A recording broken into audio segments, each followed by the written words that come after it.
Hey guys, Carl here from GameReviewsHQ.net. Today we are going to check out the closed beta of Rainbow Six Siege from September 22 to October 4. I'm sorry for this delayed video because I was really busy on this week and I really had no time to create a video, but I really had a lot of fun. It is crazy fun, but might be quite repetitive as the objectives are mostly the same. But I will talk about it more later, and it is the closed beta anyway. So, a little background regarding Rainbow Six Siege. It is an upcoming game by Ubisoft that is set to be released on December 2015. It is the 80th iteration of the franchise, and that is a lot. And the last game that was released on console year 2008, which was Rainbow Six Vegas 2. That was several years ago, so how is Rainbow Six Siege?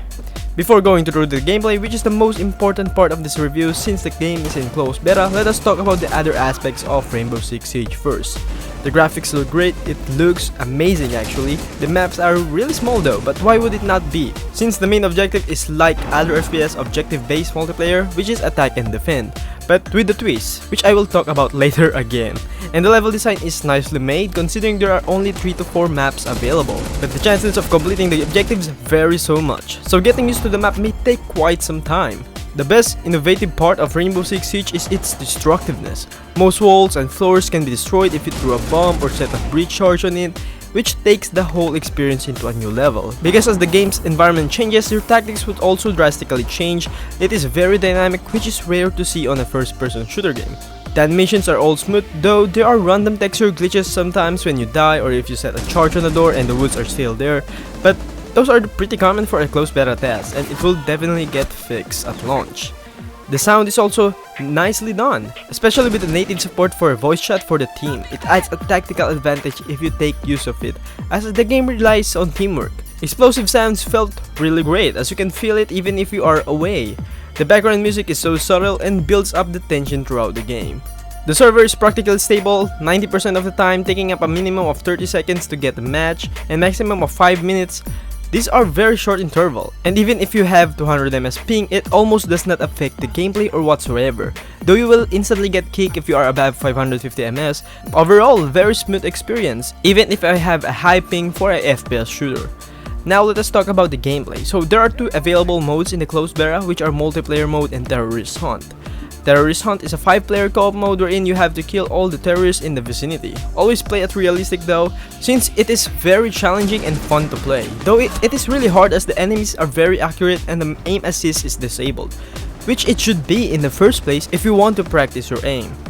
The AI on this mode is decent, sometimes even excellent. It is a mixed one since there are several types of terrorists. One is an ambusher. They are usually hiding and ignorant of your position, even if you just smash the door behind them. They just react too slowly in my honest opinion.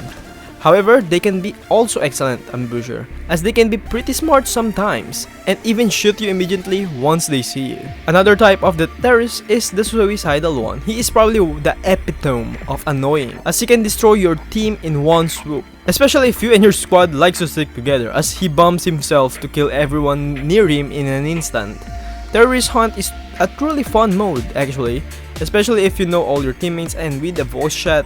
Hell, even if you're with random players, you are forced and encouraged to use the voice chat to win the round. Play at realistic difficulty or even hard difficulty and disable aim assist, and it is the best experience ever for this mode. Even if you will always die. Probably. Another mode is the multiplayer mode. It is a 5 versus 5 among players, and it is a competitive match with 4 rounds, so first get the 3 rounds will win the match. There are 2 teams, one is the attacker and the other is the defender. First, the attacker. They use drones every match to find the objectives and tag the enemies. Be careful though, as the other team can see and hear these drones and destroy it. They also have a technology to stop drones when they are near it. It is like a signal jammer or some sort. I actually forgot what it's called. It is an advantage to take care of the drone, so it can still be used when the actual match started, just to see where the defenders are camping. The defenders on the other hand have to pick one location among the 5 locations available, wherein they will barricade all the possible routes of access to the objectives, and put obstacles to try to slow the other team down, putting traps and reinforcing walls so they don't get destroyed when the other team sets charges to them. Every match has an incredible pressure giving to each player because you do not know where the enemy is coming from. You have to be careful, observant and everything. And like I said, you are encouraged to use voice chat to devise a plot to attack or defend. Each round may take up 1 minute to up to 4 minutes maximum, depending on how you attack or defend. It really depends on what your tactic is in the game. There's also in-game currency called renows. You can get them by playing the game and you can unlock operatives with it. They are a special type character with a unique skill rather than the first generic recruit you have. You can also use renown to get your upgrades on their weapons, but it is very limited, like only silencer, grip, and the laser point for the gun. And that's the usual case of the operatives weapons. Well, you can buy skins, but those are purely aesthetics. And they are the most costly among all the upgrades. So yeah, those are the game modes of the game. Really fun to play with those, especially with the friends. My only problem regarding the game is the trolls. The game has friendly fire, though it is rare to encounter those, but oh god, they are the most annoying type of player to be with because they can kill all of you at the start of the match. And that is the worst way to have it. I think they should really do something about it. Another problem I have is its price point. For a game with this content, it doesn't feel like a $60 game. And yes, it's in closed beta, but the thing is, when this game launches, it will have a lot of players, but it's going down every month since the price is high. Unlike other games like Counter-Strike or Payday 2, which costs around $15 to $20 and can get pretty low on Steam sale too. It is just unfair if they are not going to put patches, updates on this game regularly for the price point. They will lose a lot of players just in 3 months. Trust me on this. Lastly, the operatives may be a little bit unbalanced as the shield is probably the most overpowered weapon in the game. Heck, it's not even a weapon. It's not even a weapon, it's a shield. Though the shield can have flashbang that can blind your enemies and you are only using the pistol. My only problem is if you are on the other team and you see a shield, it's almost hard to freaking kill it because the room is so small you can't go around him because you can't kill him because of that. All you have to do is set traps and eventually he will die. Hopefully it gets balanced on launch, like the shield can actually be damaged. It's just unfair in my honest opinion. So yeah, that is the closed beta for Rainbow Six Siege. It is fun, it is amazing to be honest. Though for the price point, if I'm going to recommend this game, I am not going to be, because come on, give it like $39.99, heck even $29.99, then it will be a sure buy. But for a $59.99 and even $89.99 or $79.99 for the deluxe edition, how about no? You are buying this game because it's Rainbow Six, not because the game is good. Well, the game is good, but the content-wise, it is not. You will get bored after a few matches here. It's like a temporary competitive game. And with that price point, you will probably get low player base. Unless they get on sale, then it will go high, then it will go low again. It's typical multiplayer game only stuff. So let us talk about the pros and cons of this closed beta.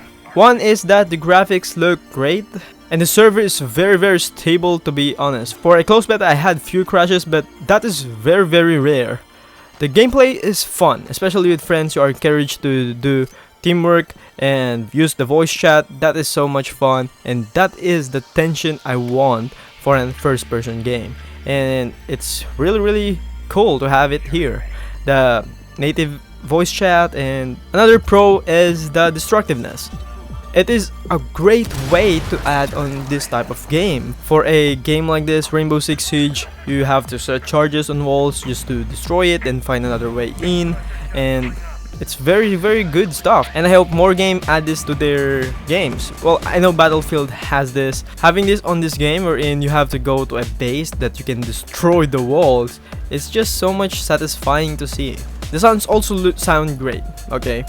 I'm not going to argue, it is one of the best sounds I have ever heard actually.